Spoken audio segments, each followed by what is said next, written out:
حضرت ابو بکر صدیق رضی اللہ تعالیٰ عنہ کے والد محترم ابو قحافہ عثمان، حضرت ابو بکر صدیق رضی اللہ تعالیٰ عنہ کے بیٹے حضرت عبد الرحمن، حضرت صدیق اکبر رضی اللہ تعالیٰ عنہ کے پوتے محمد، یہ صحابی ہیں۔ تو صحابہ کرام میں سے ابو بکر صدیق واحد وہ شخص ہے کہ جس کی 4 نسلوں کو شرف صحابیت حاصل ہے۔ عثمان ابو قحافہ، ان کے بیٹے ابو بکر، اور ان کے بیٹے عبد الرحمن، اور ان کے بیٹے محمد، یہ صحابہ کرام رضی اللہ عنہم مجمعین میں سے، اور پوری تاریخ انسانی میں کسی کو عظمت اور یہ شرف حاصل نہیں ہوا جو ابو بکر صدیق رضی اللہ تعالی عنہ کو ہے۔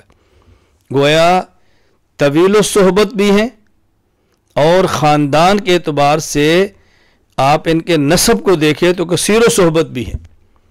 ابو بکر صدیق رضی اللہ تعالیٰ عنہ کا خونی رشتہ اوپر سے نیچے، نیچے سے اوپر تک 4 نسلیں پیغمبر کی صحابی بنی ہیں، جو کہ معمولی اعزاز نہیں ہے۔